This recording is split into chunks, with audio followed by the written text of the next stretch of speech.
पत्ती नहीं है और परमात्मा आवश्यक समझते हैं कि इस बच्चे को इतना तो अवश्य चाहिए, तो वो भी आपको अवश्य देंगे। लेकिन आपको इतना नहीं देंगे,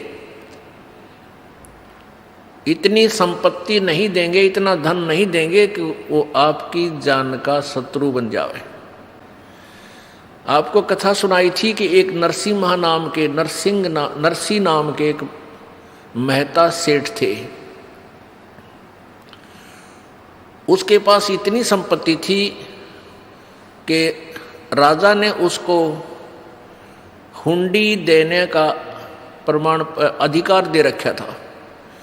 हुंडी का अर्थ होता है जैसे बैंक होते हैं ना, बैंक, और बैंक में ड्राफ्ट बनवाए जाते हैं, तो ड्राफ्ट के पैसे जमा करा दो उस बैंक में, वो बैंक आपको कागज बना के दे देगा, आपको दूसरे बैंक में उस ड्राफ्ट के पैसे मिल जाएंगे। तो इतना सेठ था वो, पैसे वाला था कि उसकी हुंडी चलती थी। वो ड्राफ्ट बनाता था, जैसे दूर देश में व्यापारी जाते थे वो पैसा नहीं ले जा सकते थे, रास्ते में कोई चोर लुटेरे डाकू लूट लिया करते थे, वो केवल कागज ले जाते थे। वो परमात्मा ने देखा कि वो कंजूस। एक और खास बात है, जितना जिसके पास धन ज्यादा होता चला जाएगा वो उतना ही कंजूस हो जाएगा, वो दान नहीं कर सकता। और दान करेगा तो लोग दिखावा, दुनिया में दिखाने की खातिर थोड़ा बहुत किधर भंडारा भंडूरा कर दिया, किधर मंदिर में दे दिए 20-30 हज़ार, वो बाढ़ में जाएंगे। क्यों? वो कहते हैं गुरु बिन माला फेरते, गुरु बिन देते दान, और गुरु बिन दोनों निष्फल हैं, चाहे पूछो वेद पुराण। तो कहने का भाव यह कि परमात्मा ने उस नरसी जी के जो गले में वो झाड़ था, उसका दुश्मन था वो माया, वो सारी माया का दान करवाया और उस प्यारी आत्मा ने अपना सारा हिसाब लगा लिया और समर्पण कर दिया परमात्मा पे। अब फिर परमात्मा का रोल शुरू हो जाता है। जब उसकी द्योती का ब्याह हुआ, पुत्र था नहीं, एक पुत्री थी, उसकी शादी कर दी थी, और उसके बाद भी धन जोड़न की हवस उसके अंदर समाप्त नहीं हुई। तब परमात्मा ने उसकी वहाँ से वो कोड निकलवाया, वो माया खत्म करवाई परमात्मा ने। और पुण्यात्मा, हम अनजान हैं, हम केवल माया मांगने आते हैं भगवान से। पुण्यात्मा, आप केवल एक का चीज मांगो भगवान से कि साईं इतना दीजिए जिसमें कुटुंब समावे, हम भी भूखे ना रहे, अतिथि ना भूखा जावे। इसमें सारा कुछ आ गया। कुटुंब सुमान का मतलब है रिक्वायरमेंट ऑफ द फैमिली, परिवार की आवश्यकताएं पूर्ण हो, और कोई अतिथि आ जाए तो वो भूखा ना रहे हमारे दर पे, और हम भी भूखे ना सोएं। इस सब कुछ आ गया इसमें। हम अधिक मांगते हैं तो हम भक्त नहीं, हम कति नालायक आदमी हैं, हमारे छीट भी नहीं लगी है उस मालिक के ज्ञान की। तो धीरे धीरे ये ज्ञान हो जाएगा। तो धर्मदास, उस नरसी जी ने परमात्मा का आदेश मान कर और वो सारा कोड जो दुनिया को लूट लूट के और धन जोड़ रखा था, सारा भंडारे में ला दिया, धन उसका धर्म में लगा दिया। उसके बाद द्योती का जब ब्याह हुआ, ये सर्वविदित है कि परमात्मा ने आके पैसों की वर्षा कर दी उस नगरी के अंदर, और बहुत सा धन लाकर उसको दे दिया। तो ये तो परमात्मा ये दिखाना चाहते हैं कि कल्पे कारण कौन है, कल्पे कारण कौन है, कल्पे कारण क्या भवे, कर सेवा निकाम, और मन इच्छा फल देऊंगा जो पड़े मेरे ते काम। अब जैसे आप जा रहे हो, एक्सीडेंट हो गया और वहाँ आपको बचा दिया, वहाँ धनी का काम था, वहाँ ना राष्ट्रपति बचा सकता, चाहे आपका पिता भी क्यों ना हो, ना मुख्यमंत्री बचा सकता, ना कोई भी नहीं बचा सकता, ना तेरी माया बचा सकती, धन नहीं बचा सकता, वहाँ परमात्मा बचा सकता, वहाँ धनी का रोल है। कल्पे कारण कौन है कर सेवा निकाम, के बगैर किसी मनोकामना के तो पूजा कर मालिक की, और फल मन इच्छा फल देवेगा जो पड़े धनी ते काम, धनी तो वहाँ धनी का काम होता है।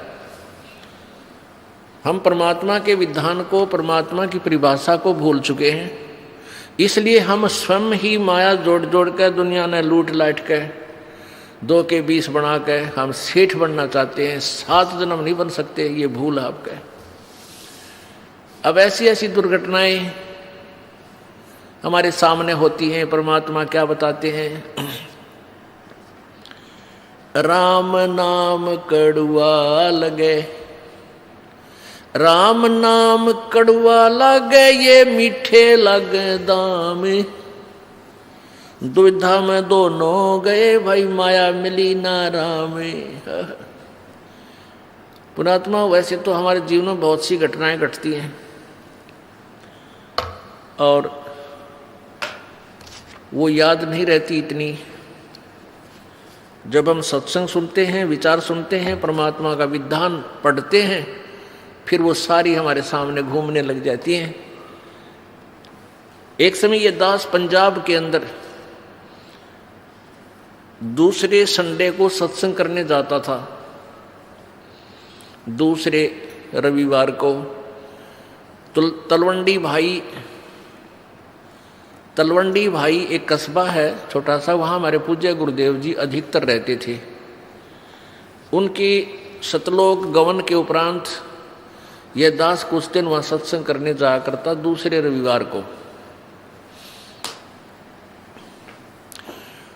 तो वहाँ एक बुढ़िया की मृत्यु होगी। उस बुढ़िया का शोक व्यक्त करने के लिए वो हमारे गुरुजी के जो सेवक थे, उनका कोई रिलेटिव वहाँ आया तलवंडी भाई कस्बा में।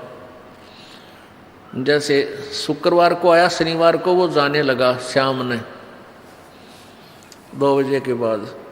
तो उन्होंने समझाया कि आप आज रुक जाओ, सह परिवार था वो, कल सत्संग होगा और 10 बजे 9 बजे सत्संग शुरू होता है, 2 घंटे सत्संग होगा, 11 बजे फ्री हो जाओगे, फिर चले जाना, सत्संग सुनो।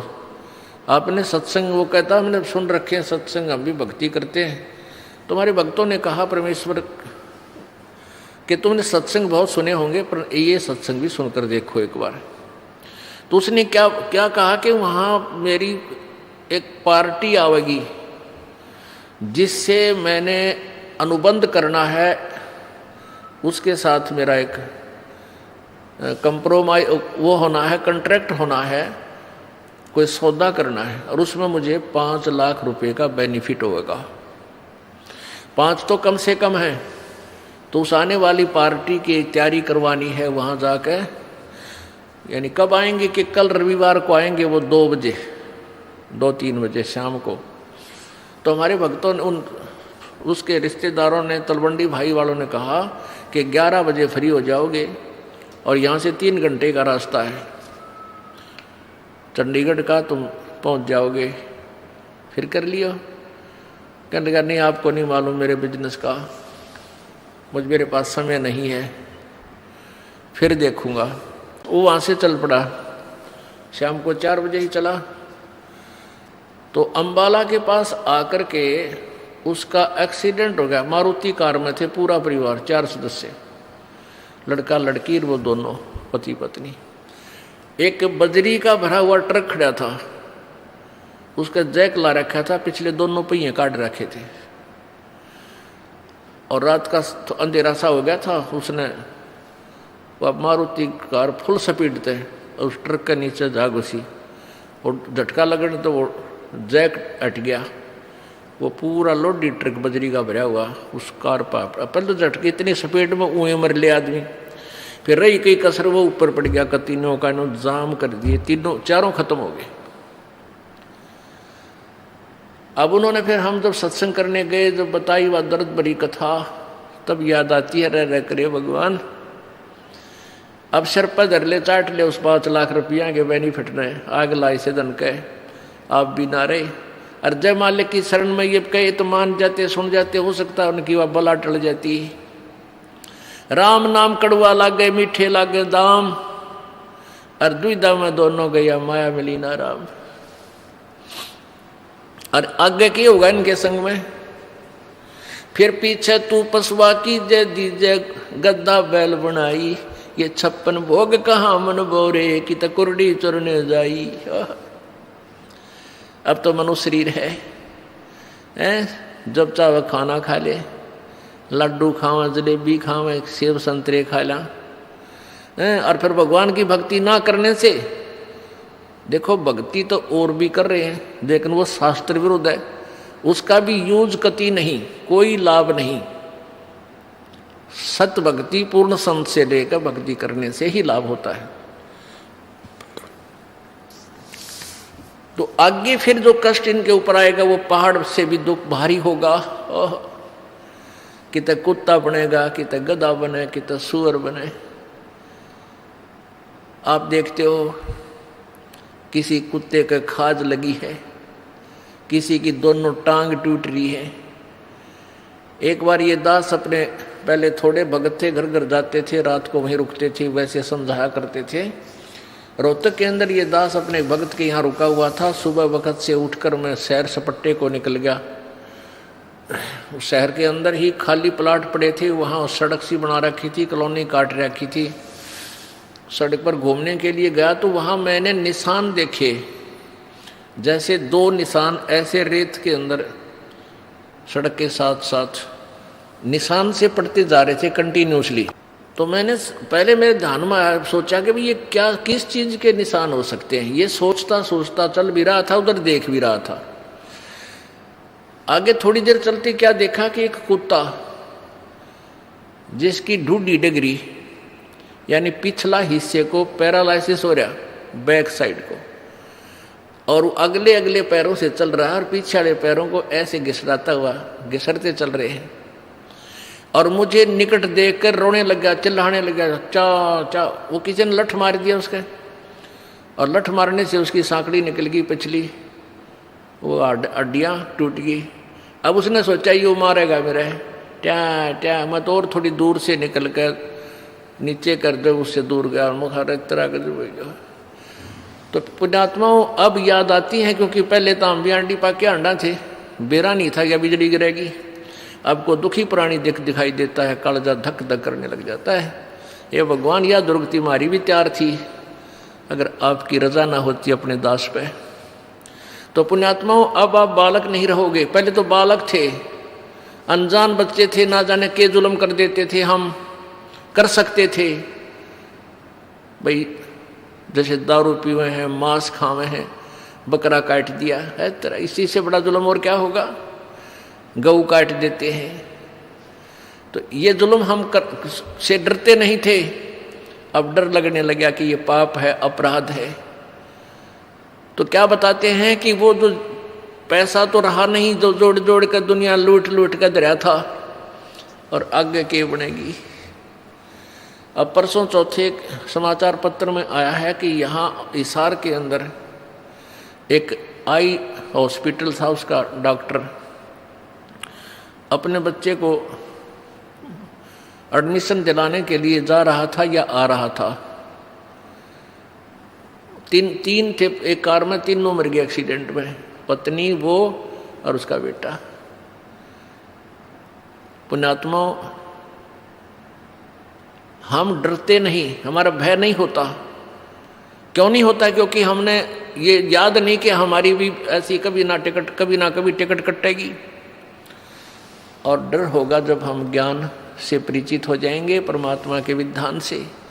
अब उस प्राणी ने जो भी, कोई भी, हम भी इसी स्थिति में समझो।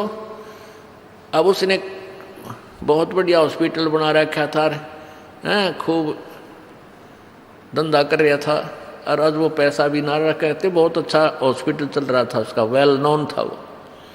तो कहने का भाव ये है कि हम सबके साथ न्याय बनेगी, ना जाने कब बिजली गिर जाएगी। जो नहीं मरे वो इन्होंने सोचा हम मरा को नहीं बे, हमारी नंबर नहीं आवे, क्या वो डॉक्टर साहब ये सोच कर गए थे हम मरांगे राम है? वह भी न सोच कर गए थे कि बच्चे की एडमिशन करा के आएंगे फिर आकर अपना हॉस्पिटल संभालेंगे। अब कौन संभालेगा भगवान जाने। किसी और नहीं मजाएंगे कि तो पशु बनेंगे, पक्षी बनेंगे, वह माया रहेगी जो की तुम। परमात्मा हमें याद दिलाते हैं, आजा बंदे शरण राम की फिर पाछे पछतावेगा भाई। आजा बंदे फिर पाछे पछतावेगा भाई। आजा बंदे शरण राम की फिर पाछे पछतावेगा भाई। आजा बंदे शरण राम की फिर पाछे पछतावेगा। बाड़ू की बीत पवन का खंबा कब लग खैर मनावेगा। बाड़ू की बीत पवन का खंबा कब लग खैर मनावेगा। आजम तेरे घटन घेर तू राम कहने ना पावेगा। आजम तेरे घटन घेर तू राम कहने ना पावेगा भाई। आजा बंदे आजा बंदे शरण राम की फिर पाछे पछतावेगा भाई। आजा बंदे शरण राम की फिर पाछे पछतावे। काल बलि तेरे सिर पर बैठा बोझा पकड़ ले जावेगा। काल बलि तेरे सिर पर बैठा बोझा पकड़ ले जावेगा। मात पिता तेरा कुटुंब कबीला सारा खड़ा लखावेगा। मात पिता तेरा कुटुंब कबीला सारा खड़ा लखावेगा भाई। आजा बंदे शरण राम की फिर पाछे पछतावेगा। धर्म राय तेरा लेखा लेगा वहाँ क्या बात बनावेगा। हाँ धर्म राय तेरा लेखा लेगा वहाँ क्या बात बनावेगा। लाल खंभ से बांधा जा बिन सतगुरु कौन छुटावेगा। लाल खंभ से बांधा जा बिन सतगुरु कौन छुटावेगा भाई। आजा बंदे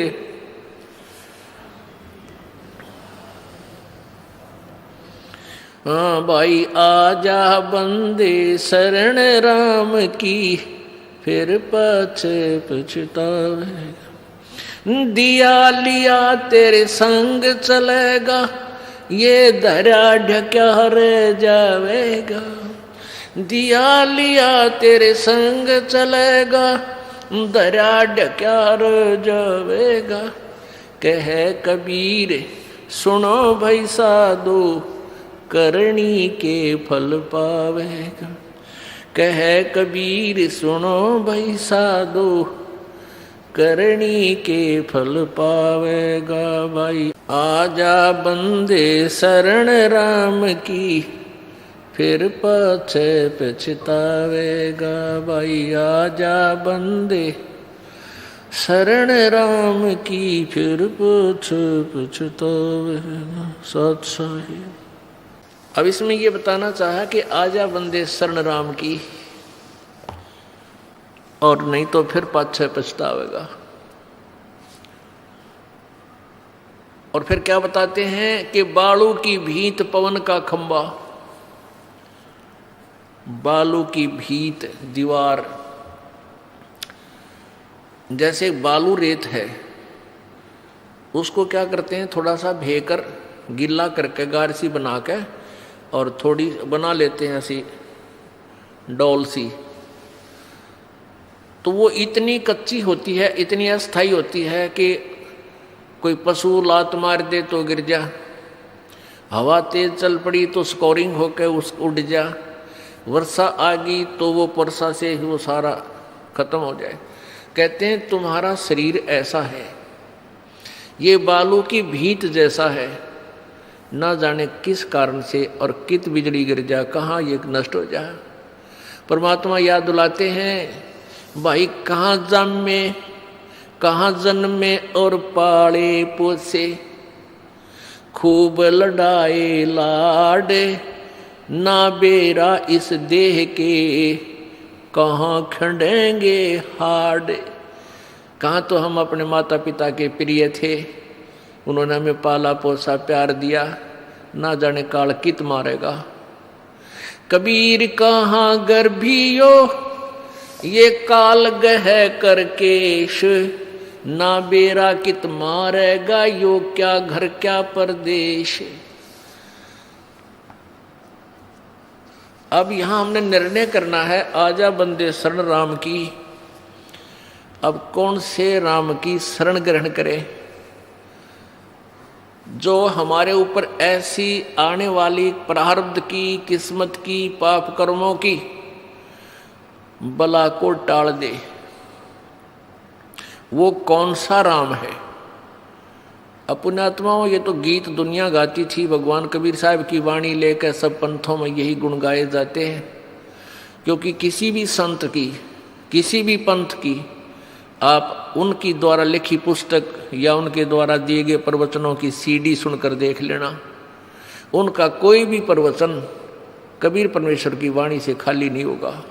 उनकी वाणी अवश्य उन्होंने ले रखी है, लेकिन उनका आधार नहीं, उनको ज्ञान नहीं ये वाणी क्या समझाना चाहती है।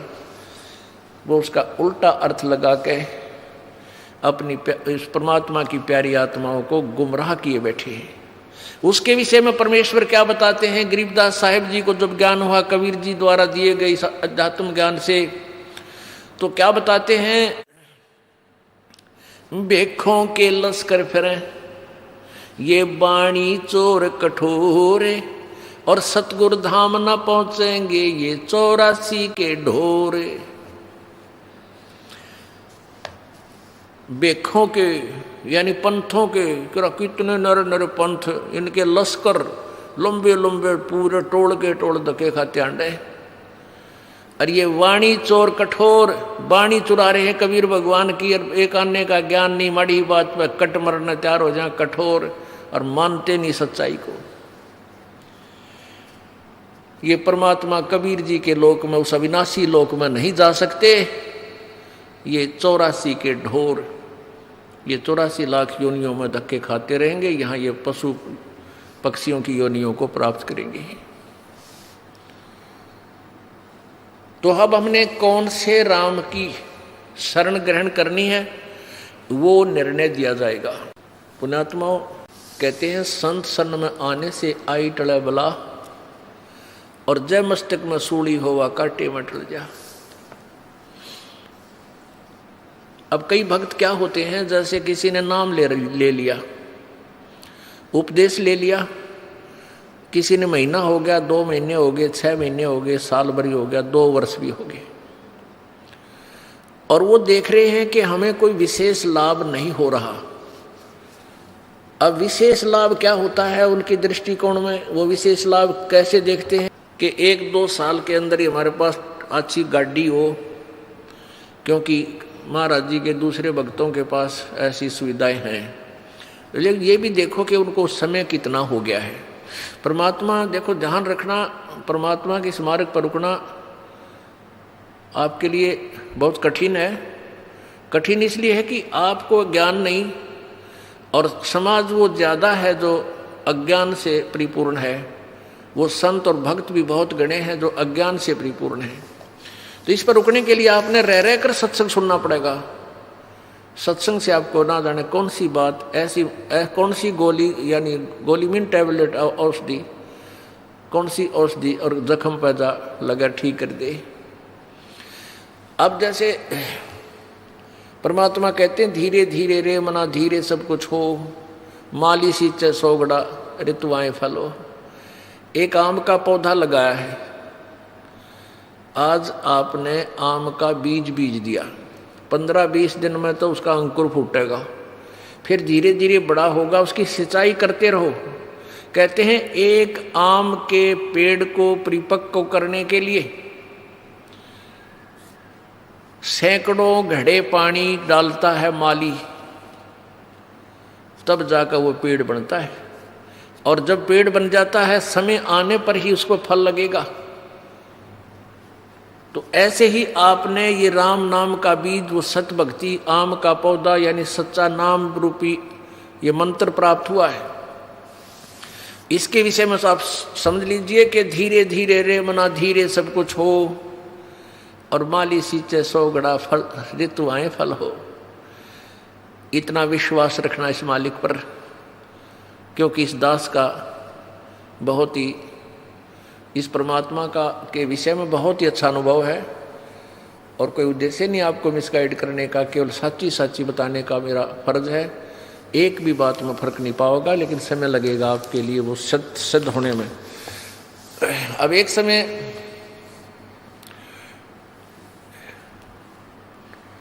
एक भक्त क्या देखता है, वो देख रहा है कि हमारे पड़ोस में यानी दूसरा घर नाम नहीं ले रखा उस परिवार ने, और उनके सारे सुख यानी उसके बच्चे भी अच्छे पढ़ गए, नौकरी लग गई, लड़कियां भी अच्छी जगह ब्याही गई, खूब संतान भी है, पैसा भी है, कार भी है, और वो भक्त ने नाम भी ले रखा है। और 1 वर्ष 2 वर्ष 3 वर्ष हो भी चुके हैं। अब वो क्या देखता है कि भी हमने नाम भी ले रखा है और फिर भी छोटी मोटी कोई हानि लाभ हमें होता ही रहता है, और ये कुछ भी नाम भी नहीं लेते, ना ले रहे ना दान करते हैं, सारा दिन ताश खेलते हैं, शराब पीते हैं, टीवी इनका फुल स्पीड पर चलता है, सारे गाने गुने सुनते हैं, सारे ठाठ इनके। पुण्यात्माओं, अब जैसे जिनके पिछले जो संस्कार हैं, पुण्य हैं, पिछले जन्म में कभी उन्होंने अच्छे कर्म किए हुए, शुभ कर्म किए हैं, वो परमात्मा ने उनके प्रारब्ध में लिख दिए। अब वो उस जीवन में सारे ही प्राप्त करेंगे, और उनको वो किसी तरह बर्बाद करो, चाहे कुछ भी, चाहे डाके मारो, चोरी करो, लूटो खसोटो, शराब पियो, कितनी बकवाद करो, उनका पिछला जब तक पुण्य चलेगा तब तक उनको कोई आपत्ति नहीं आएगी। और जब वो पुण्य समाप्त हो जाएगा तो वो बैटरी डिस्चार्ज होगी उनकी, और ऐसी होगी कि याद रखेंगे। हमने बहुत से ऐसे घर देखे जो कति 1 नंबर पर दिखा करते, आज उनका सर्वनाश हो गया। कारण यही था कि उन्होंने आगे उस पिछले पुण्य चल रहे थे। जैसे एक बैटरी होती है इन्वर्टर की, इन्वर्टर की बैटरी को चार्ज कर दिया गया, चार्जर भी हटा दिया और फिर भी वो काम कर रही है, बल्ब भी जला रही है, पंखे भी चला रही है, लेकिन जब वो उसका अक्षमता समाप्त हो जाएगी एकदम सर्व लाभ बंद हो जाएंगे। अब वो भक्त जो ये देख रहा है कि मैं भक्ति भी कर रहा हूं और फिर भी मेरे ऊपर कुछ ना कुछ ठूठा होती रहती है, तो पुण्यात्माओं, उस जो पड़ोसी को तू देख रहा था उसके पिछले पुण्य हैं और तेरे पिछले पुण्य नहीं है, और तेरे ऊपर वरदान समझो कि तेरे ऊपर आपत्ति आई और आपने परमात्मा की चाह बनी। और दुर्भाग्य उन आज झूठे सुख में सुखी उन प्राणियों का जो पिछले पुण्य से वो सुखी महसूस होते हैं, वो भगवान की चाह नहीं कर रहे, उनका दुर्भाग्य है। आपके लिए आपके लिए जो है वरदान बन गया आपका दुख, कि उस दुख के कारण आपने परमात्मा की खोज करनी शुरू की और आपको रास्ता मिल गया। अब आपने चार्जर लगा दिया, आपकी पिछले जन्म की बैटरी चार्ज नहीं थी, वो पुण्य नहीं थे, अब आपने ये नाम रूपी चार्जर गुरुजी से उपदेश लेकर ये दोबारा कनेक्शन जोड़ दिया, वो चार्जर लग गया, आपकी बैटरी चार्ज होनी प्रारंभ होगी और उनकी डिस्चार्ज हो रही है। फिर देखना कुछ समय के बाद देखना दोनों का डिफरेंस क्या होगा।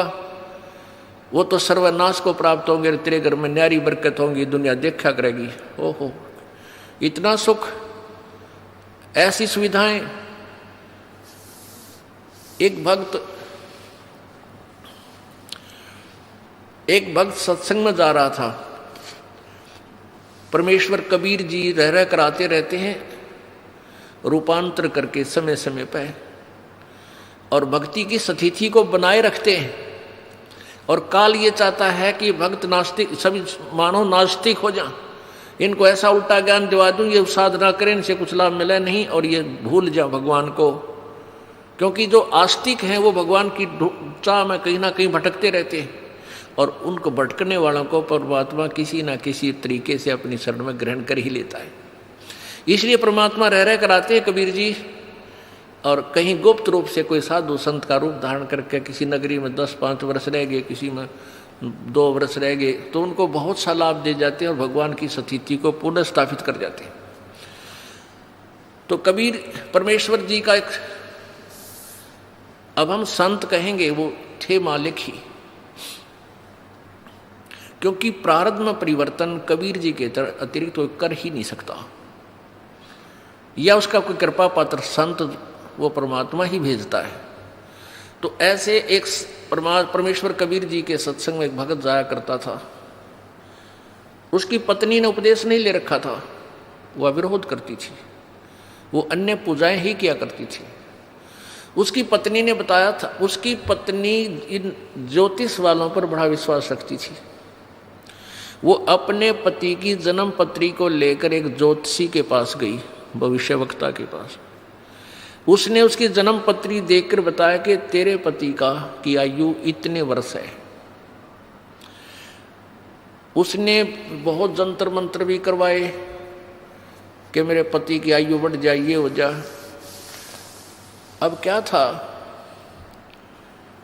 अब वो चिंतित होगी कि भी मेरे पति की आयु इतनी है, और वो अपने पति को कहती कि तू ऐसे कर, वहाँ मेरे उसके पास चल, आप पर आपत्ति आने वाली है। वो कहने लगा मैं नहीं जा सकता कहीं भी, मुझे ज्ञान ऐसा प्राप्त हो गया, मेरे गुरुदेव के अतिरिक्त मेरी आपत्ति को आओ भी गी तो टालनिया नहीं। उसने ये ना बताई कि तेरी मृत्यु होगी, कदे चिंतित हो जावे, और आप दुखी रहा करती थी।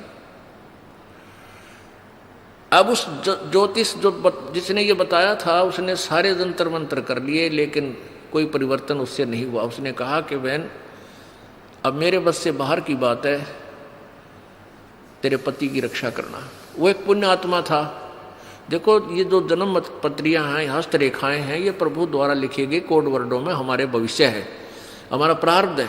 इसको जानने वाला बता तो देगा कि तेरे घर में ऐसा होगा, तेरे इस दिन वर्ष के बाद तेरी मृत्यु होगी, पक्की होगी, और हो जाती है। और कबीर परमेश्वर की कृपा से इस दास की शरण में आने के बाद आपको कोई ये कह दे तुम्हारी इस दिन मृत्यु होगी, और यहाँ का नाम ले लेना फिर नहीं होगी, वो एक्सटेंड होगी। ये वो परमात्मा जो आपकी आयु बढ़ा देता है। तो वो भक्त सत्संग में जा रहा था। जब वो सत्संग में जा रहा था तो रास्ते में उसी गांव का, नगर का एक व्यक्ति मिल गया। वो शराबी कबाबी आदमी, और वो सिनेमा देखने जा रहा था दूसरे उसी शहर में जिसमें वो सत्संग के लिए जा रहा था।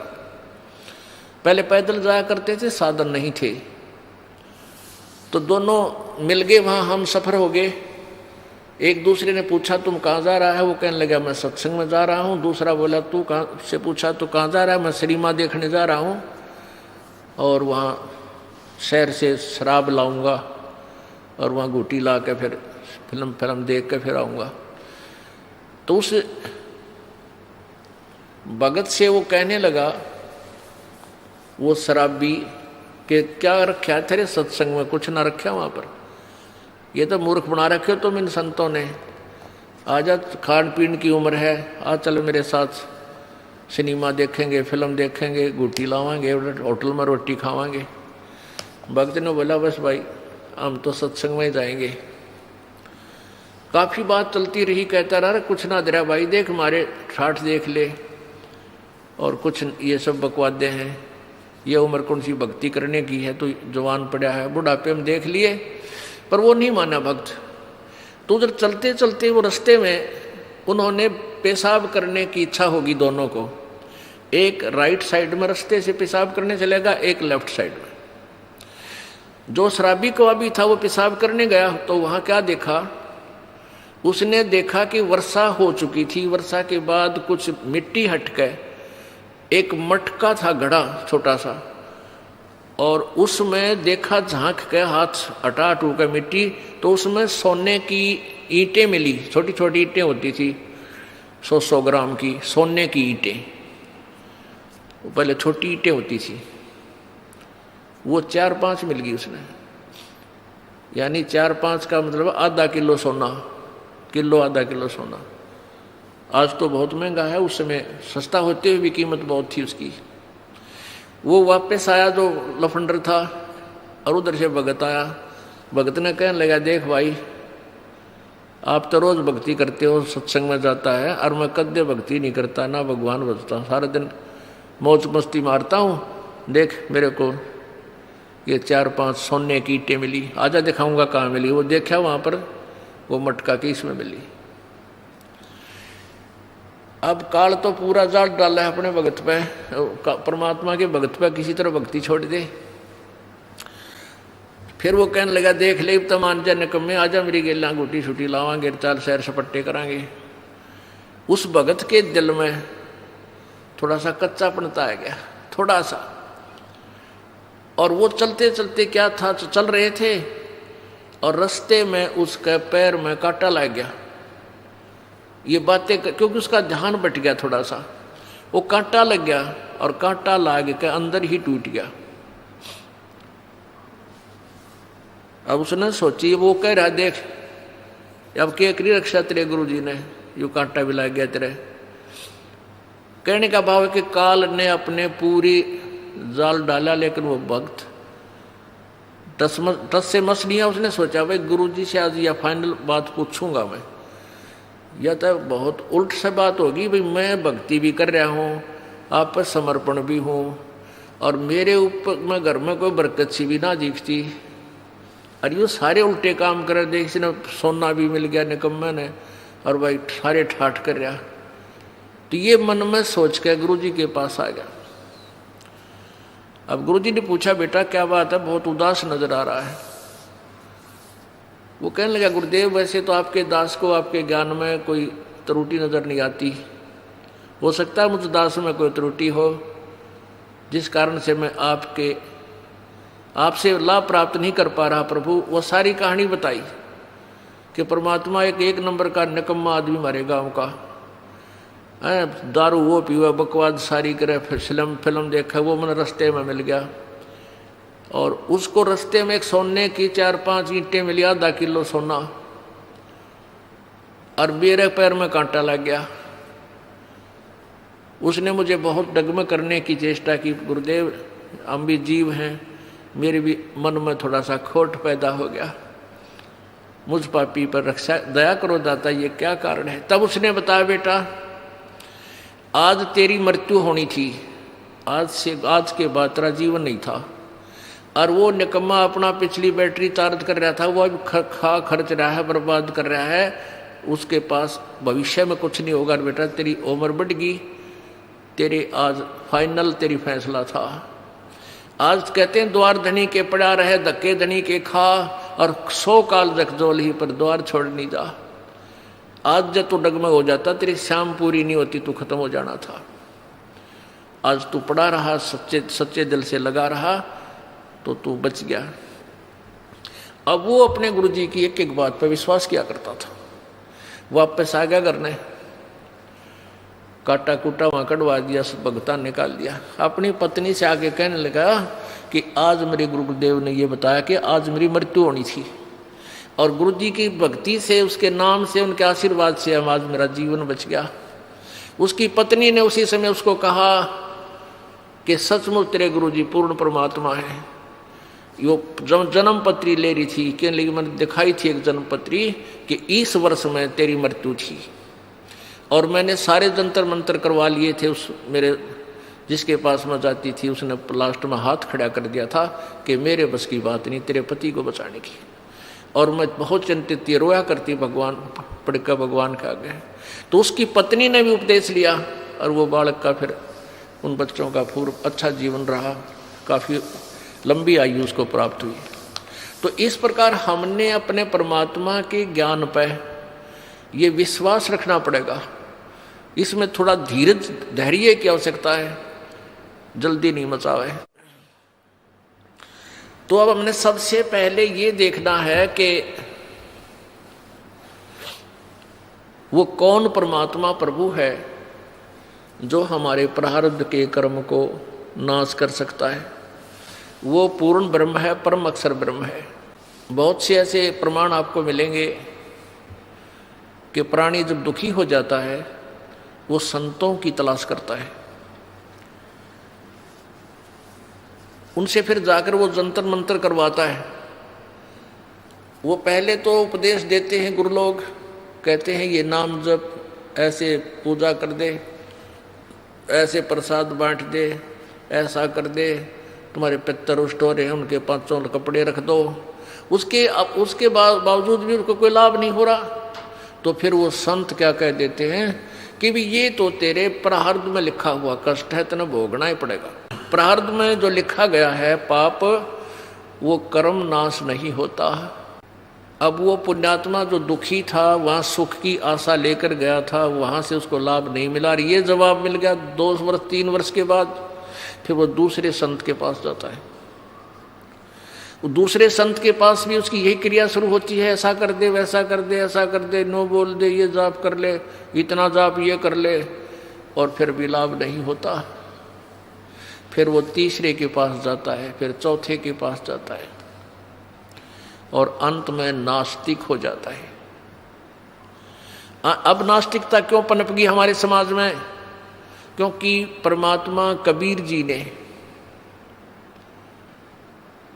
जब प्रथम बार सतयुग में इस काल के लोक में आए थे, उस समय इस काल से वार्ता हुई थी। तो काल ने क्या कहा था? काल ने जब देखा, इस काल भगवान ने जब देखा परमात्मा वहां खड़े थे उन जीवों के पास जहां तपस्या के ऊपर भूने जा रहे थे, तो परमेश्वर कबीर देव जी ने अपने पुत्र जोगजीत का रूप बना रखा था। तो इस काल भगवान ने सोचा ये मेरा भाई है जोगजीत, और यो मेरे लोक में क्यों आया? इसने वहाँ से तो मुझे निकाल दिया था, 21 ब्रह्मांडों समेत सतलोक से मुझे बाहर फेंक दिया था। मैंने बहुत हाथ जोड़े थे, प्रार्थना की थी, इसने सुनी नहीं मेरी। तो काल भगवान एकदम भयंकर रूप धारण करके, ये काल ज्योति निरंजन ब्रह्म, और जोगजीत से कहने लगा कि जोगजीत आज तू मेरे लोक में क्यों आ गया? वहाँ से तो तूने मुझे मार भगाया था, तूने मेरी एक नहीं सुनी, अब मैं तुझे जान से मारूंगा, अब तुझे मैं खत्म करूंगा, तेरी पिटाई करूंगा। पहले तो मुझे ये बता तू आया किस लिए है? पिताजी का कोई आदेश है वो मुझे बता, क्या संदेश भेजा है परमात्मा ने, और फिर मैं तेरी कुटाई करूंगा। जोगजीत रूप में परमेश्वर कबीर जी ने कहा कि बात सुन ले ज्योति निरंजन, मैं परमात्मा के आदेश से यहाँ आया हूँ, और तूने इन प्यारी आत्माओं को धोखा देकर यहाँ पर लाया तू, और के जुल्म कर रखा इनके ऊपर, तपस्या पर भून रहा है। उसके बाद कोई गधा बना रखा, कोई गधी बना रखी, कोई कुत्ता बना रखा, कोई कुतिया बना रखी, किसी की टांग टूट गई। मनुष्य है तो किसी का बेटा मर गया, किसी की बेटी मर गई, कोई अंधा हो गया। ऐसे जुल्म करता है तू, और मेरे को परमात्मा ने भेजा है कि मैं नीचे जाऊंगा तेरे लोक में, और तूने परमात्मा की सतिथि से अपरिचित कर दिया सबको, भगवान की सतिथि समाप्त करवा दी।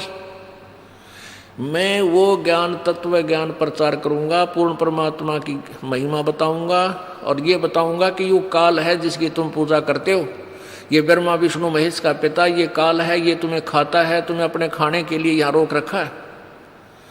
ये सारी कहानी बता कर आऊँगा, और उनको सच्चा नाम दे करके भक्ति करवा के वापस सतलोक ले जाऊँगा। इतनी बात सुन के अब क्रोधित हो गया, उसका बाग उजड़ता दिखा इस काल ने, मेरा तो नाश करेगा यूँ। जय इसने नीचे सच्ची बता दी तो मेरे पास कौन रहेगा, सब भाग जाएंगे। इस उद्देश्य से उसने सोचा कि इस जोगजीत की टिटवी दाब दूं, इसको खत्म करूंगा एकदम भयंकर हो करके। परमात्मा कबीर जी कहते धर्मदास अपनी प्यारी आत्मा को कि ऐसे भयंकर होकर ये काल मेरे ऊपर झपट्या, और धर्मदास मैंने श्वास का सिमरण, वह सतनाम का सिमरण शुरू कर दिया, श्वास उश्वास से। अब पुण्यात्माओं, परमात्मा ने ना तो श्वास के सिमरण की जरूरत थी, और काल उसका क्या बिगाड़ सकता है, लेकिन वो हमें याद दिलाते हैं ये रिहर्सल करके, प्रैक्टिकल करके, कि जब भी आपके ऊपर कोई आपत्ति आवे किसी भी प्रकार की, आप इस सच्चे नाम का, सतनाम का, श्वास वाले मंत्र का जाप शुरू कर देना। चाहे आपने कोई राक्षस दिखाई दे, कोई भयंकर कोई प्राणी आपके पीछे लग जाए या कोई हानि पहुंचाने की चेष्टा करे, आप करके देखना। तो परमात्मा हमें याद दिलाते हैं कि आप ऐसे करना किसी आपत्ति के समय। तो कहते हैं धर्मदास, मैंने सांस का सिमरण शुरू किया, और काल उस सिमरण के प्रभाव से इतना कंडम हो गया, वो असहाय हो गया, और ऐसे गिरा वहां से जमीन पर जैसे पक्षी की पांख कट जाया करे, पड़ा पड़ा फड़फड़ाता है, उड़ नहीं सकता।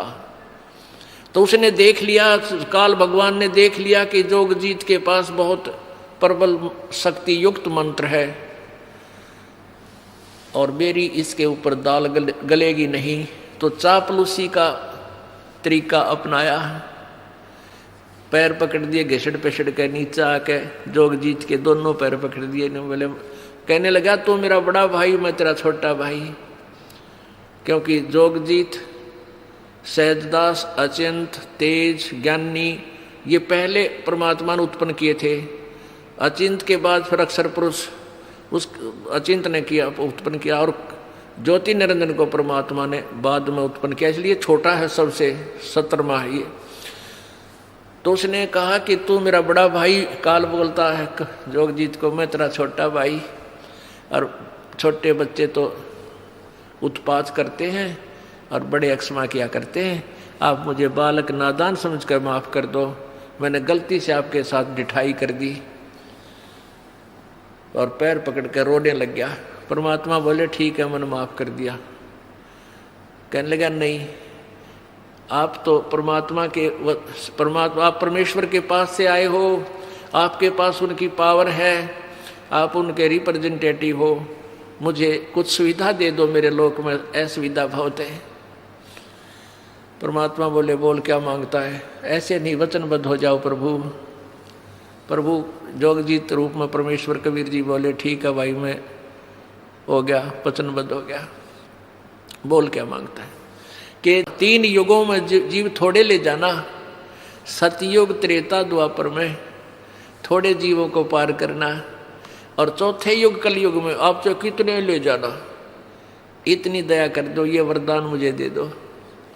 परमात्मा बोले भाई तथास्तु, ठीक है, सतयुग, त्रेता, द्वापर में मैं बहुत कम जीवों को ले जाऊंगा, और कलयुग में अब तेरा वचन है ये, फिर मत जाना कदे बकवाद करे फिर गढ़ूतन है।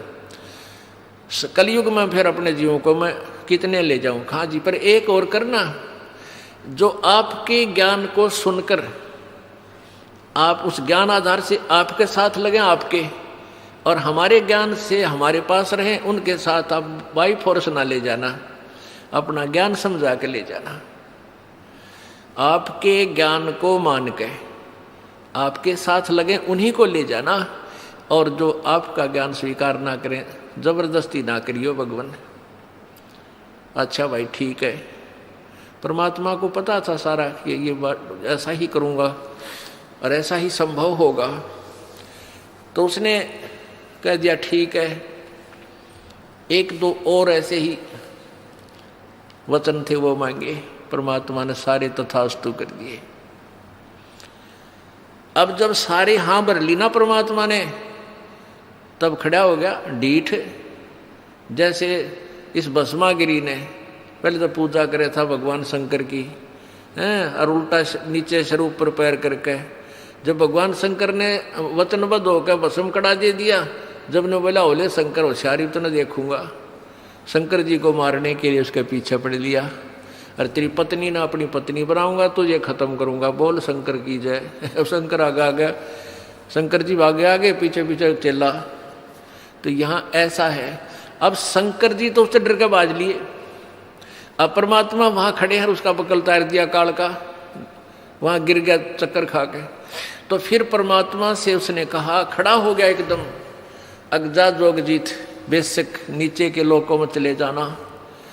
और जब कलयुग आवेगा ना, कलयुग, उस समय इन सभी प्राणियों को उल्टी, वैसे तो सतयुग से ही शुरू कर दूंगा इनको उल्टा ज्ञान देना, उल्टे यानी शास्त्र विरुद्ध साधना पर आरूढ़ कर दूंगा, और देवल मंदिर पूजा, देवी देवताओं की पूजा पर आरूढ़ कर दूंगा। और कलयुग के अंदर तो ऐसा कर दूंगा इस प्राणी को, ये भक्ति के योग नहीं रहेगा। अब आप देख रहे हो कितने विकार भर गए हमारे अंदर, बीड़ी, शराब, मांस, तम्बाकू, दुनिया भर के। अब धर्म जो न्यारे बने थे, अलग अलग धर्म बने, हिंदू धर्म बना, मुसलमान ईसाई धर्म बना, मुसलमान धर्म बना, सिख धर्म बना। ये धर्म धार्मिकता के आधार पर हुए थे कि पुराने वाले धर्मों में त्रुटि आई तो दूसरे धर्म अलग से, जैसे सब बुराइयों से हटाकर वो अलग से स्वच्छ समाज तैयार किए गए थे। और अब सभी धर्मों के अंदर एक जैसे विकार घर करके शराब पीते हैं, मांस खाते हैं, हत्याएं करते हैं, जीव हिंसा करते हैं, तम्बाकू पीते हैं। और कोई आप देख लो, मानव सतर कितना गिर गया, भाई बहन का प्यार नहीं, कोई लोग लाज रही, कोई लाज शर्म रही नहीं, माता पिता के प्रति श्रद्धा रही नहीं। और भक्ति सभी शास्त्र विरुद्ध कर रहे हैं। तो परमात्मा, अब यहाँ एक शंका उत्पन्न होती है कि भाई परमात्मा तो अंतर्यामी थे कबीर जी, और उन्होंने ही तो श्राप दे दिया इसको 1 लाख मानव शरीरधारी शरीर जीव खाने का, तो वहाँ से गलती तो भगवान ने ही की है। कुछ ऐसे प्रश्न करते हैं अनजान व्यक्ति, शुरू में ऐसी शंकाएं उत्पन्न होती हैं। अच्छा, वो गलती की, उसके बाद फिर भगवान ने ये 3 युगों में जीव कम ले जाने का वायदा नहीं करना चाहिए था, हम पहले पार हो जाते। पुण्यात्माओं, परमात्मा ने पता था हम किसे हैं। जैसे हम अच्छे होते तो सतयुग सतलोक से ना आते, हम कति कंडेम हो लिए तभी तो यहाँ आए हैं, जमाने निकम्मे थे। परमात्मा को पता था यदि वो श्राप नहीं देता 1 लाख मानव शरीरधारी प्राणियों के आहार करने का, तो ये काल कभी भी हमें मनुष्य जीवन नहीं देता। 1 योनि और बना दे, जो 83 लाख बना रखी गधे कुत्ते सूरा की, और हमने जिंद कभी भी मालिक याद नहीं आने देता, ऐसा जुल्म कर देता हमारे साथ। परमात्मा ने इसकी मजबूरी बना दी हमें मानव शरीर जीव, एक मानव शरीर देने की। और मालिक को पता था कि इन निकम्या ने मैं फिर जाकर मानव शरीर में ही समझा सकता हूँ, इनको फिर ले आऊँगा, खा लेने दे धक्के कुछ दिन, इन्होंने ये ले लेंगे। टिंडे काल के साथ गए हैं वहाँ सुख ढूंढने के लिए। हम उस सतलोक को छोड़कर जहाँ सर्व सुख हमारे पास न ठोकरों में पड़े थे, सारी सुविधाएं थी, कोई मृत्यु नहीं थी, कोई बुढ़ापा नहीं था, और यहाँ आकर हमने के बड़ा ये पहाड़ से भारा दुख परचेज कर लिया, मोल ले लिया। और दूसरा ये था कि 3 युगों में इसलिए परमात्मा ने अलाउड कर दिया क्योंकि 3 युगों में वो पुण्यकर्मी प्राणियों को जन्म देता है, ये जो पिछले जन्म जन्मांतर के शुभ कर्मी प्राणी होते हैं। और वो शास्त्र विरुद्ध साधना करते हैं, शास्त्र विरुद्ध साधना करते करते भी उनकी लंबी आयु, सारा सुख, शरीर मजबूत, स्वस्थ शरीर।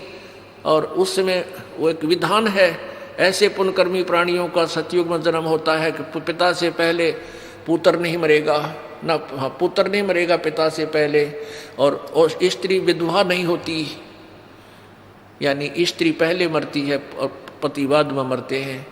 ऐसे अच्छे वहाँ उस समय नियम होते हैं। तो उस समय सभी साधनाएं करते हैं, मनमुखी करते हैं, फिर भी उनके घरों में सुख होता है। तो वो परमात्मा कबीर जी आते रहते हैं 4 युगों में, लेकिन वो कतई नहीं सुनते भगवान की, उल्टा विवाद करते हैं।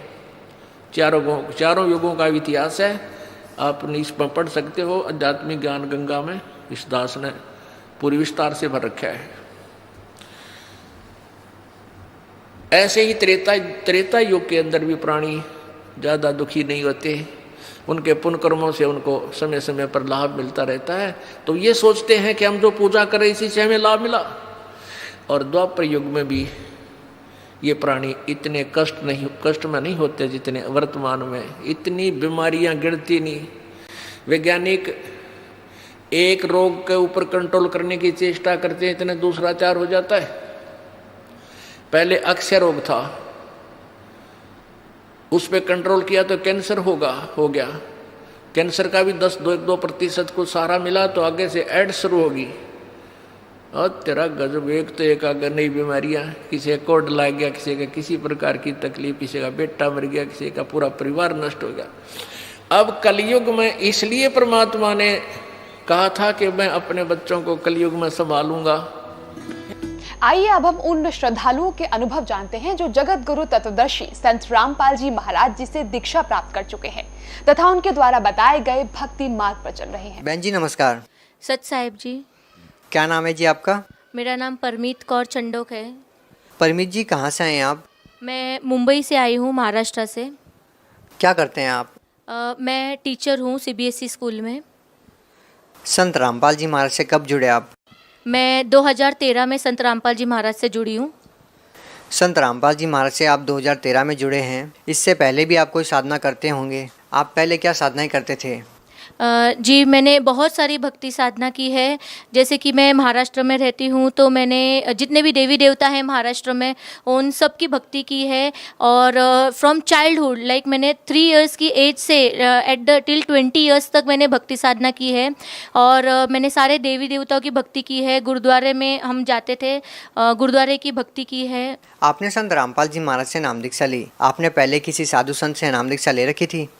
जी सर, आपने बहुत इंटरेस्टिंग सवाल किया है। मैंने ऑल ओवर महाराष्ट्र के, ऑल ओवर इंडिया के बहुत सारे साधु संतों से भक्ति की है। जैसे कि आसाराम महाराज है, सुधांशु जी महाराज है, निर्मला देवी है, और कलगी फाउंडेशन करके एक चेन्नई में बहुत बड़ा फाउंडेशन है, वहाँ पर किया है। और मैंने सुधांशु जी महाराज से भी 2 साल सतपाल जी महाराज के पास से भक्ति ली है। और मैंने गोरक्षनाथ के रिलेटेड एक महाराष्ट्र में संत है तो उनसे नामदान लिया है। और मैंने ऐसा कोई साधु संत नहीं छोड़ा, छोटा बड़ा। जसवीर सिंह ऐसा ही करके एक संत है, उनके पास भी गए थे। तो मैंने टोटल 9-10 संतों से भक्ति ली है। इतने सारे साधु संतों से आपने नाम दीक्षा ली है, उसके बाद आपने संत रामपाल जी महाराज से नाम दीक्षा ली। इतने सारे साधु संतों से आपने नाम दीक्षा ले रखी थी, भक्ति आप पहले कर ही रहे थे, तो फिर संत रामपाल जी महाराज की शरण में आने का कोई विशेष कारण? जी बहुत बड़ा कारण था कि मेरी मम्मी जो थी उसको बाहर की प्रेत बाधा थी। तो जैसे कि मेरे पिताजी के जो फ्रेंड थे उन्होंने ही उनके ऊपर एक उनका काम बंद हो जाए। और ये मेरी बातें सुने इसलिए उन्होंने बाहर की कुछ क्रिया कर रखी थी, बाहर की कुछ करनी जैसे बताते वो कर रखी थी। तो जैसे ही वो किया तो उससे मेरी मम्मी इतना परेशान हो जाती थी कि उसको वो तकलीफ़ होने के बाद में न वो खाना बना पाती थी, न वो कुछ कर पाती थी, तो वो बिल्कुल हेल्पलेस हो जाती थी। तो उसके बाद फिर मेरे पिताजी का काम एकदम ज़ीरो हो गया। उसके बाद हमने सोचा कि हमें किसी ने बताया कि आप गुरुओं के पास जाओ, एक संत बनाओ, गुरु बनाओ। तो मेरे पिताजी ने सबसे पहले आसाराम महाराज के पास गए हमको लेकर। उन्होंने बोला पूरी फैमिली जाओ, ये भक्ति लो, नाम करो। हम आसाराम महाराज के पास गए। सबसे मेन कारण था हमने वहाँ पर 5 साल भक्ति की है। उन्होंने जो भी बताया, मेरी मदर ने, हम सब ने, पूरी फैमिली ने नाम लिया है। 5 साल हमने आसाराम महाराज जी के पास किया है, लेकिन वहाँ से मेरी मम्मी को कोई लाभ नहीं हुआ। तो मेरी मम्मी को बहुत ज़्यादा बाहर की बाधा पीड़ा की तकलीफ़ थी। और मेरे पिताजी का काम डे बाय डे ज़ीरो हो गया था। मैं 8th स्टैंडर्ड में थी, मेरे पढ़ाई का खर्चा एवरेज हाई लेवल पे चल रहा था। मेरा एक ब्रदर था, उसका भी पढ़ाई का खर्चा बहुत हाई था। तो हम ये सब एक्सपेंसेस एफोर्ड नहीं कर पा रहे थे। तो इतनी सब परेशानियों की वजह से फिर हम बहुत संतों के पास गए। 5 साल आसाराम महाराज के पास मेरी मम्मी ने भक्ति की है, मैंने उनका नाम जप किया है। उसके बाद में हम लोग वहाँ से बहुत परेशान हो गए थे क्योंकि मेरे पिताजी का बिज़नेस डाउन टू डाउन चल रहा था। तो मेरे पिताजी ने बोला कि नहीं, फिर वो दूसरे संत की खोज में चले गए। तो हमको फिर मिले सतपाल जी महाराज। सतपाल जी महाराज के पास हमने लिटरली 2 साल वहाँ पर भी नाम लिया है। तो फिर वहाँ से भी हमको कोई लाभ नहीं मिला। तो मेरे पिताजी को मैंने पूछा कि क्यों हम यहाँ से जाए, तो बोले बेटा सच्चा संत वही होगा कि जो हमें इस दुख से दूर करता है। तब मुझे उनकी बातों पे बहुत गुस्सा आया था कि पिताजी आप कितना सेल्फिश बात कर रहे हो, कि कैसे आप बात कर सकते हो कि ऐसा होता है करके। नहीं, हमें भक्ति करते रहना है। फिर भी मेरे पिताजी नहीं रुकते थे। फिर वो मुझे हमें लेकर गए, धन सदगुरु के पास में लेकर गए। फिर वहाँ से हमने 1 साल भक्ति की। तो 1 साल के बाद में पिताजी ने बोला नहीं, मुझे ये भी भक्ति नहीं करनी है। फिर हम वहाँ से कल्की फाउंडेशन जो चेन्नई में है, हम यहाँ से चेन्नई जाते थे। ये 2010 की बात है भगत जी। उस टाइम हम ट्रेन का इतना किराया लगाकर एफर्ट करके हमने वहाँ गए। तो उन्होंने हमको बताया कि आप बहुत सारे हवन करो। हमने एक हवन का कम से कम 20,000 रुपये स्टार्टिंग में वहाँ पर दिया है। और 20,000 रुपये स्टार्टिंग में देने के बाद उन्होंने बोला इसके बाद आपकी पीड़ा ख़त्म हो जाएगी। ये भी नहीं हुई। फिर हमने उनसे रिक्वेस्ट की कि मेरी मम्मी की हालत बहुत ख़राब थी उस टाइम पे, उसकी तबीयत हम देख नहीं पा रहे थे। तो वो बोलते थे कि नहीं, आप इसके बाद और एक यज्ञ कराइए। तो हर एक नारियल भी देते थे ना वो, तो 2,000 का पड़ता था हमें। तो वो 2,000 का नारियल भी हम बहुत मुश्किल से कर्जा लेकर एफोर्ड नहीं कर पाते थे। बट मुश्किल में हमने बहुत सब कुछ किया। वहाँ से वो लेकर आने के बाद भी मेरी मदर की हालत बहुत ख़राब होती थी। फिर मैं जब 10th स्टैंडर्ड में चली गई, ये करते करते तो फिर पिताजी का बिज़नेस टोटली स्टॉप हो गया था। फिर हमने सोचा कि अब अगर हमें यहाँ से लाभ नहीं हो रहा है तो हमने फिर गुरुद्वारे जाना चालू कर दिया, क्योंकि तब हमारे पास पैसे ही नहीं बचे कि हम किसी संत के पास जाएं। और हर संत के पास जाना होता था ना, तो किराए के अलावा हमें बहुत सारा पैसा जोड़ना पड़ता था। तो जो हम कर्जा लेकर ऑलरेडी कर्जा भी बहुत चढ़ चुका था हमारे ऊपर। इतने सारे साधु संतों से आपने नाम दीक्षा ली और भक्ति की। कहते हैं कि गुरु बनाना बहुत ज़रूरी है, भक्ति करना बहुत ज़रूरी है। आपने गुरु भी बनाया, भक्ति भी की, लेकिन लाभ नहीं मिला। क्या कारण मानते हैं कि आप लोगों ने गुरु बनाया, भक्ति की, लेकिन लाभ नहीं मिला?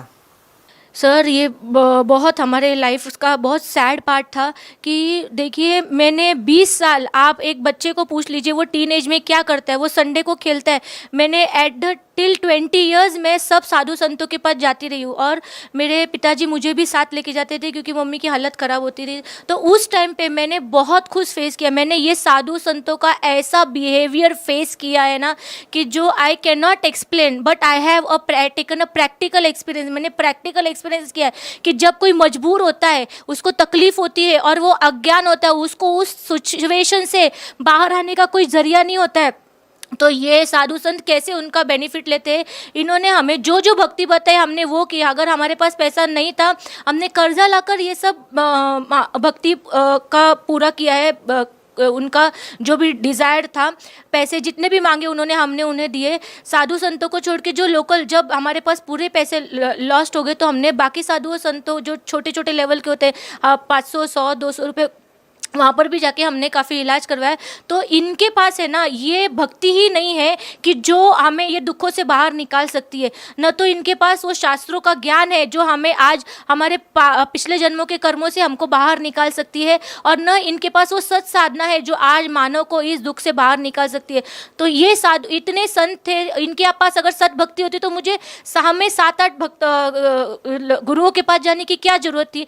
बहन जी, आप विभिन्न संतों के पास गए, आखिर आपकी समस्या क्या थी कि आपको इतने सारे संतों के, महंतों के, इतने सारे बाबाओं के आपको चक्कर लगाने पड़े?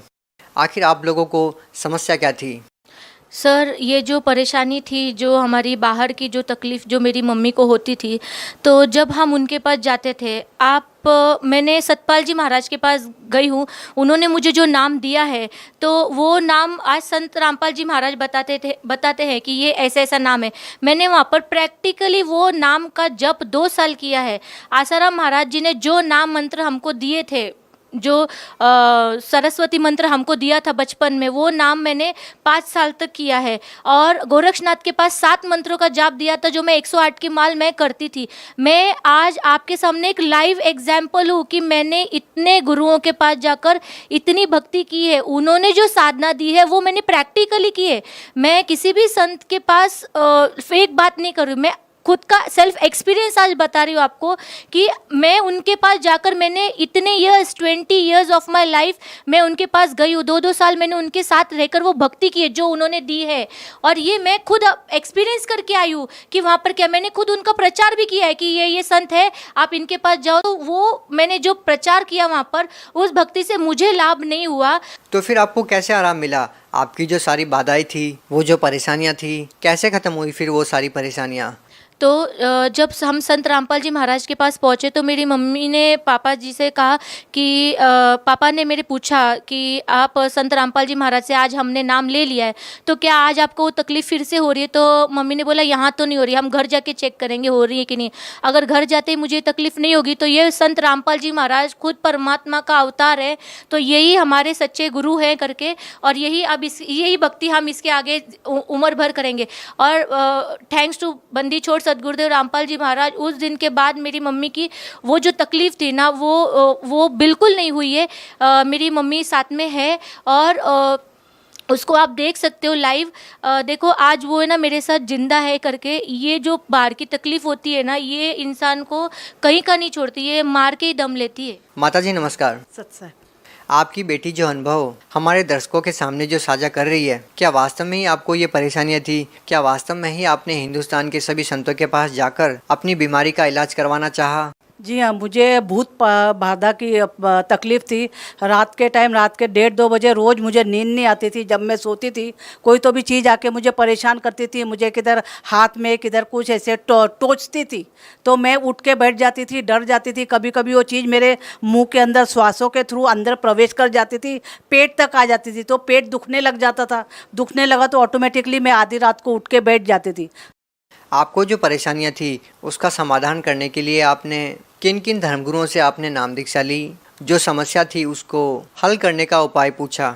मैंने पहला स्वामी हरिदास जो है वडगांव शेरी में पूना में रहते हैं, उनके पास गई थी। फिर किसी ने बताया भाई आसाराम बापू जी के पास जाओ, उनको सदगुरु कर लो, तो उनके पास भी गई थी। उनके पास से भी आराम नहीं आया। फिर सुधांशु जी महाराज के पास गई।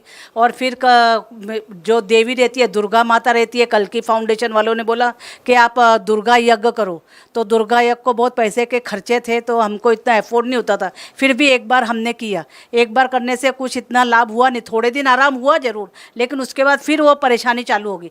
मतलब मेन मुझे क्या, रात को नींद नहीं आती थी। वो जो परेशानियां थी कैसे ख़त्म हुई फिर वो सारी परेशानियां?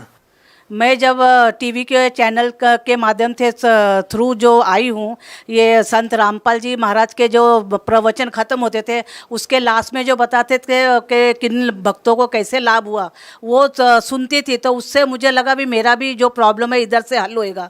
तो मैंने हमारे भगत जी को कहा कि हम इधर आश्रम में फ़ोन करते हैं। तो हमने हरियाणा में फ़ोन किया तो वो उधर बोले आपने एड्रेस दे दिया पूना का भी, आप इधर आ जाओ, ये तो आपको इधर आके नामदान लेना पड़ेगा तो ही होगा, ये फ़ोन के ऊपर पूरी बात नहीं हो सकती। तो हम लोग उधर हरियाणा चले गए। हरियाणा गए तो उन्होंने बोला आपको नामदान लेना पड़ेगा। तो उधर नामदान ले लिया और उसी दिन से मुझे तुरंत ही उस दिन रात को मैं शांति से आराम से सोई, मुझे कुछ तकलीफ नहीं हुई। फिर भी मेरे दिल में ऐसा आया भी मैं ऐसा ना हो, अभी तो मैं संत रामपाल जी महाराज के सामने हूँ, ये उपस्थित है इधर गुरु जी, और घर में जाकर मुझे तकलीफ़ ना हो जाए। तो हम उधर 5-7 दिन रुक गए कि रात को भी मुझे कुछ तकलीफ़ होती है कि नहीं, तो कुछ तकलीफ़ नहीं हुई। और फिर घर में आने के बाद भी मुझे कभी तकलीफ़ नहीं हुई। हमने उधर कुछ पैसा विसा कुछ भी दिया नहीं है। देखिए, पहले जो आपको समस्या थी तो विभिन्न संतों ने आपको अलग अलग तरह के विभिन्न अनुष्ठान बताए, अलग अलग तरह से आपसे पैसा लिया। तो जब आप संत रामपाल जी महाराज के शरण में गए तो आपने कितने अनुष्ठान किए, कितने पैसे आपने दिए जब आपको ये राहत मिली? मैंने 1 पैसा भी दिया नहीं, उधर मुझे सब फ्री में हुआ। खाली उधर गुरुजी ने जो मंत्र दिए हैं वो मंत्र करने मात्र से ही मेरी वो तकलीफ़ हल हो गई। उन्होंने जब लाइन में लग के आशीर्वाद दिया, हालांकि मैंने उनको बताया भी नहीं था भाई मुझे ये तकलीफ़ है, लेकिन वो तो अंतर्यामी है, वो तो परमात्मा है, वो तो स्वयं जानते हैं भाई मेरे बच्चे को क्या तकलीफ़ है, वो स्वयं ही जान गए। उन्होंने मुझे आशीर्वाद दे दिया और मैं ठीक हो गई। आपने हिंदुस्तान के उन सभी नामी गिरामी संतों से नाम दीक्षा ली जो आज के दिन टीवी चैनलों पर प्रसिद्ध हैं, लाखों लोगों का प्रतिनिधित्व करते हैं, लेकिन आपकी माताजी की जो भूत प्रेत की बाधा थी वो किसी भी संत से दूर नहीं हुई। आपकी ज़िंदगी में जितने भी कष्ट थे वो किसी भी संत से दूर नहीं हुए। लेकिन जब आपने संत रामपाल जी महाराज से नाम दीक्षा ली तो आपके सभी वो दुख दूर हो गए। तो संत रामपाल जी महाराज से नाम दीक्षा लेने के बाद आपको और क्या राहत मिली जो आप लेना चाहते थे? सर मुझे सिर्फ संत रामपाल जी महाराज के पास से नाम मात्र लेने से जिस दिन मैंने नाम ले लिया उसके बाद मेरे हस्बैंड बहुत ड्रिंक करते थे और मैंने 20 साल भक्ति क्यों की थी कि शायद मैं लाइफ जब मेरा मैरिज होगा उसके बाद मुझे कुछ परेशानी नहीं होगी। इतनी सारी देवी देवता की भक्ति करने के बाद इतने यज्ञ डे एंड नाइट यज्ञ किए मैंने, मंदिरों में माथा टेका है, हार फूल चादर वादर जितना भी मटेरियल था मैंने सब भक्ति भाव से चढ़ाया है। ऑल सब मैंने उपवास हर दिन के उपवास मैंने कर लिए हैं और इतना करने के बाद मैरिज के बाद मेरे ऊपर बहुत दुखों का पहाड़ टूट गया। तो उस दिन मैंने पिताजी को बोला, तुमने तो मुझे बोला था कि सब भक्ति करो ताकि शादी के बाद तुमको सब बेनिफिट होंगे। मेरे लाइफ का मैंने बोला एक भी बेनिफिट नहीं है। मैं डे एंड नाइट में वर्स्ट सिचुएशन में जा रही हूँ। मेरे हस्बैंड बहुत ड्रिंक करते थे। वो ड्रिंक की वजह से उनका बहुत बार एक्सीडेंट हो गया है। उनका बिजनेस टोटली लॉस में गया और मेरे 2 छोटे बच्चे थे। मैं होमलेस हो गई। वो बिजनेस इतना लॉस में गया और 4 व्हीलर बिक गई। मैं रेंट के घर पे रहने के लिए आई। मैंने बोला इतना भक्ति करने के बाद इतने दुखों में कोई नहीं जी सकता है। मैंने सब मंदिरों में जाना स्टॉप कर दिया था और मैं कुछ भी नहीं करती थी। फिर बाद में मेरे पिताजी ने मुझे बताया कि आप एक बार संत रामपाल जी महाराज से नाम ले लो। तो उसके बाद मैंने बोला ठीक है। पिताजी बोला ये लास्ट अपने लाइफ का प्लीज़ एक बार करो। जब मैंने संत रामपाल जी महाराज से नाम लिया विदिन 6 मंथ मैंने संत रामपाल जी महाराज को नहीं बताया था कि मेरे हस्बैंड इतना ड्रिंक करते। उन्होंने 6 महीने के अंदर उनको प्रेरणा हुई, वो खुद आए, उन्होंने नाम लिया। आज उनकी 6 महीने के अंदर मेरे हस्बैंड की ड्रिंक छूट गई। उसके बाद 1 साल के अंदर मेरा बॉम्बे में फ्लैट बन गया है। मेरा खुद का फ्लैट बना है। आज मुझे परमात्मा ने बहुत बड़ा घर दिया है। 3 इयर्स के बाद मुझे कार मिल गई है। मेरा बिजनेस आज टॉप इस पे फ्लो हो रहा है। स्पेयर पार्ट का हमारा बिजनेस है। आज इतना बिजनेस हमें अच्छा। मेरे 2 बच्चे थे कंटिन्यूअस बीमार होते थे, हॉस्पिटलाइज करना पड़ता था उन्हें। आज दोनों बच्चे मेरे बहुत स्वस्थ थे, पैसों का खर्चा नहीं है और उस दिन के बाद मेरे हस्बैंड का कभी एक्सीडेंट नहीं हुआ। और सबसे बड़ा भक्ति लाभ है ना भक्तों, मुझे भक्ति का मिला है। देखो मैं भक्ति के लिए टाइम देती थी, इसलिए मैंने 20 साल अपनी लाइफ के टीनेज के जो एन्जॉयमेंट के ईयर्स होते हैं ना वो मैंने भक्ति में लगाए। एक बोली भाव जो मेरा था ना वो मैं भक्ति की मैं परमात्मा पाना चाहती थी, क्योंकि मैंने संतों की वाणी में सुना है कि मानव जीवन में परमात्मा की प्राप्ति करनी होती है। तो एक सच्ची भक्ति संत रामपाल जी महाराज ने मुझे दी है, निष्काम भाव से दी है, कुछ बिना एक्सपेक्टेशन के, बिना पैसों से मुझे उन्होंने वो भक्ति दी है और मुझे सद्भक्ति मिली है। उस सिर्फ नाम मात्र से आज मेरे हर एक काम हो गए। आज मेरे पास हर एक वो सुख है जिसके लिए आप आज हर जगह पे आज हम बिजनेस करते हैं। आज यंग जनरेशन है ना भक्ति नहीं करती है, क्या बोलती है उतना ही टाइम हम बिजनेस में लगाएंगे ना हमको ये फैसिलिटीज़ मिलेगी। आज नाम मंत्र से भक्ति की जो सही भक्ति सद्भक्ति जो वेदों में लिखी है, गीता में लिखी है, कुरान शरीफ में लिखी है, बाइबल में लिखी है, वो सब भक्ति से आज मुझे इतना लाभ हुआ है ना कि आज मेरे घर में हर वो सुख है। आज मेरा बिजनेस इतना हाई फ्लो है कि मैं आज सेकेंड घर की भी प्लानिंग कर सकती हूँ, एक सेकेंड इन्वेस्टमेंट की भी प्लानिंग कर सकती हूँ। तो ये जो सारे बेनिफिट है ना ये उस भक्ति का फल है जो मुझे संत रामपाल जी महाराज जी के पास से मिला है। बहन जी, आपके जीवन में ऐसा मोड़ आया कि आपका जो जीवन था वो ऐसे कगार पे था कि सत साहिब सभी भक्तों को, जो भगत मेरे चैनल में पहली बार आए हों तो चैनल को सब्सक्राइब और वीडियो को लाइक ज़रूर करें। सत साहिब।